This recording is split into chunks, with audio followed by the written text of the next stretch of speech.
Hey everyone, today we're doing a mouse teardown for something a bit different. If you have been a fan or a subscriber of the channel or have read the website for a couple years, you've seen us do this before. I did this with a G700 from Logitech some years ago, and I believe that was a 2013 mouse. Have not done it since then, so today we're taking apart this one. This is an EVGA Torq mouse, or Torq, I suppose it's called, T-O-R-Q, Torq X10. So this is the X10 Carbon. I haven't actually used this properly. We're just gonna take it apart and see what's going on underneath. So the mouse does use an EVGA sensor. It is an ADNS 9800 sensor. That was very standard a couple years ago. These days, a lot of the mice are moving towards the PMW 3366, and there's also a split between optical and laser. So for the X10, they use a laser sensor. That's the ADNS 9800. EVGA is the tech company that makes that. And then for their X5, EVGA is using a PixArt sensor, which Logitech showed us a couple years ago as well, and was fairly popular then. But industry's changed a bit. There's been innovation and advancement in sensors. So this is something we're going to take apart. Mice are difficult to work with when you're doing a teardown because there's a good chance it doesn't go back together quite the same way. Even if it all works at the end, these Teflon feet are a nightmare because they are, I mean, once you take them off and there's screws hidden under there almost 100% of the time, once you take them off, they don't really go back on quite the same way. So this is not something I recommend doing to your mouse if it's something that you want to use in perfect order at the end. But let's get down to it. So the X10 has no visible screws other than this one.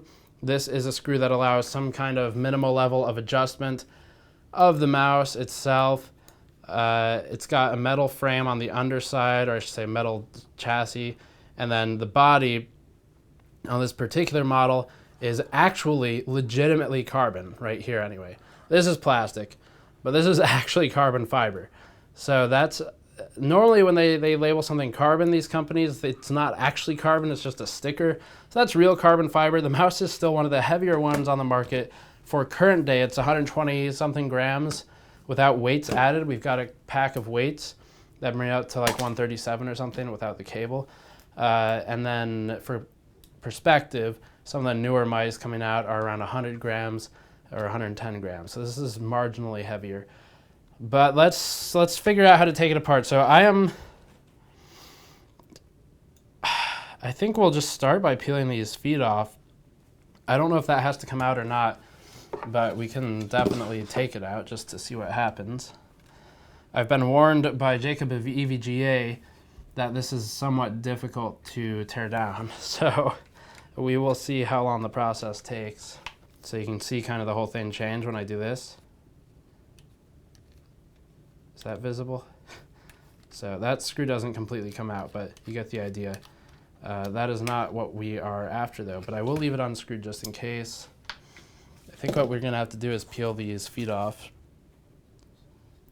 So these are technically polytetrafluoroethylene feet, commonly known, oh man, I think I just cut part of it in half, Teflon. That's the sort of brand name, but polytetrafluoroethylene is the generic name. That's what these are. We actually do have a backup kit of these that was included with the mouse. I don't know if that's only the carbon or what. The mouse, by the way, is a $50 mouse these days. It's a bit cheaper than when it shipped. But these are the spare feet. So if your mouse doesn't come with these and you want to do this project, there are actually websites out there where people will cut Teflon to spec of a mouse and sell it to you. I've done that before for my mice. But there's the first foot. Ideally we have more of a vinyl to stick this onto. I'll stick it on the bag for now. Hopefully maintain some of the adhesiveness, although I don't know that we're going to be using this again after because a lot of it's still stuck on there. There's our screws. Let's go ahead and take the other one off while we're at it.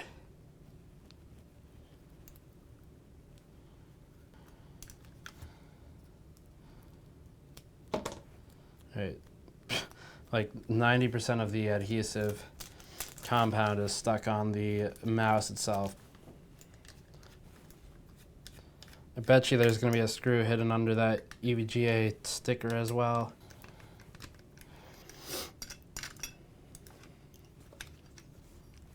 Cool. Well, it's easier than I thought. No stickers under there, or screws under the sticker rather.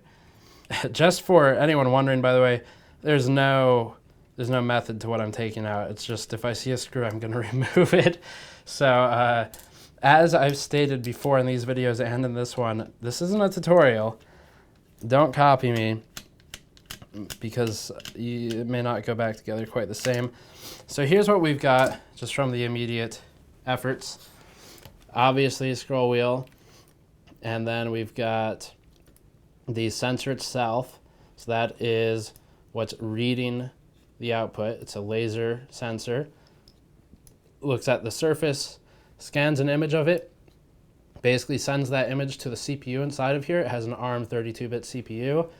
The CPU looks at the image, looks at the next image, and determines if there's any spurious motion or if it was an actual intended user input, and that's how you get your mouse movement. That's how it works.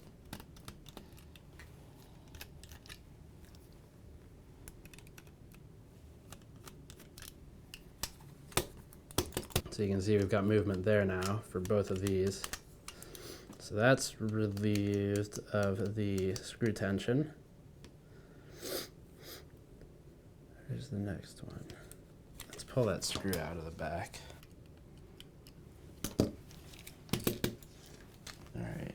Is that a different size from those? What? Oh my gosh, these screws. So here's your problem.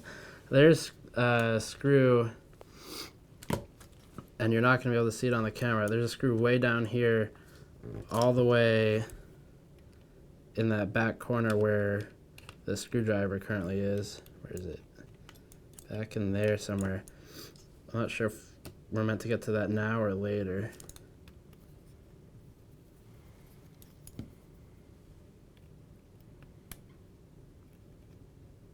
Okay, so now we can get this out.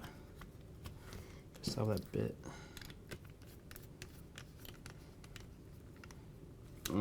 That's a lot of... Oh. It's like a metal washer that just snapped in half, but whatever. But again, I'm using this mouse because I don't really care about damaging it. So yeah, this is really an incredibly complex set of mechanics they built under here. It's got to be like something hiding somewhere. Oh, what just happened? Oh, it just pulled it harder. Okay, all right, so there's something. Where's the next? That's got to reveal something.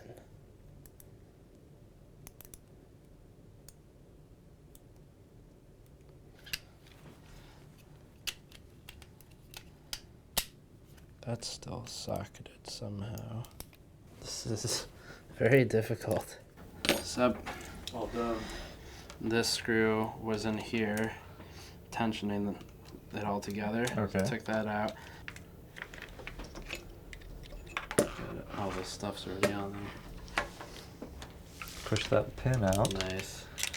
And this is now separate. And this should all come nicely through. Right. Like, I don't like how much tension Force, there is yeah. there. Let me see. I think there's a... So I'd like to get inside of here, but I don't know that we're really going to be able to. Okay, well, thanks for figuring that much out. So I'll talk to you about later this week. What's next? Oh wait, I just noticed that this has a tab on it. I wonder if that's supposed to be accessed.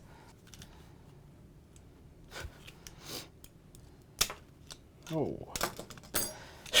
Okay, so we found the serial number. Oh, that's a weight cartridge, so I guess that should have been obvious that comes off, because you put 2 of your weights in there, or 4 maybe. But weight cartridge, it looks like there's already weights in there, maybe to make it feel like it's higher quality than it is. Switch, LED, wheel, and then where's everything else? Here's your actuators. You can see that almost looks like a Cherry MX style cross plus sign. So those plus signs, just like when interacting with the cross points on the Cherry MX switches. Those actuate down into there, in there, and hit the switch, which we'll look at in a moment. But we've got a couple more screws we can get now.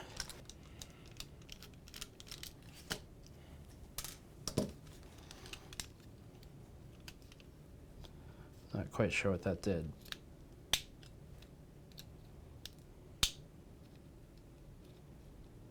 Oh, those are magnets.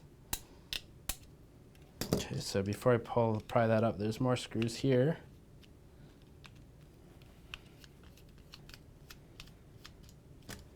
Okay, so that separates pretty easily. There's your separated lever. Now not even a button because it doesn't interact with anything. You can see you've got the pluses down here for actuating the switch. And there's your diodes, your light emitting diodes that bleed light through these acrylic tubes, which is what gives you the LED effect on the top. It's not RGB, but it's got RG and B colors in it, and also a couple others, orange, pink, yellow. So from here, we've got these switches. That's the DPI up, down, and they are, who are they made by? TTC. Actually, the PCB's even labeled. So there's a couple PCBs in this mouse. There's at least one here for the DPI and LED logic. There's a PCB over here with actually a vertical one for the scroll wheel. PCB over here and over here, they are separate. This is where all of the USBs coming in, USB power, data. It's all talking to this board in there. Buttons for the actual LMB, RMB. It is Omron switches. You can see those right there, the sort of clear colored plastic, white clear plastic. That is an Omron switch rated for 20 million clicks. It's not their 10 million click model, which we can tell by looking at it. The switch for the scroll wheel, if you're curious, when you push the scroll wheel, you know you have middle mouse button, or MMB. That depresses this tube onto the switch that's within this black housing. So that's how the middle mouse button works. Now we're attached to be a cable, 2 cables, 1 cable. Okay, that looks like it's dealing with the click input coming in. That's what this cable was routed here.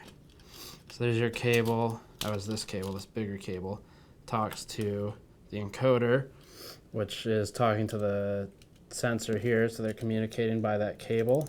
I don't think there's anything else to see in this part, this main part of the mouse. I think we're done with at this point. So we've exposed all there is to see there. The next part of the mouse. Now we're down to the sensor. Now we know their trick. Now we know EVGA really likes prying things apart. It's not all just screws. I thought it was a much more elegant solution than it was. Not to say it's bad, because I mean, why would you ever access this once it's built? So just clip it in. But I was looking for screws and things like that when clearly that was not the thing to look for. I believe these are TTC switches as well.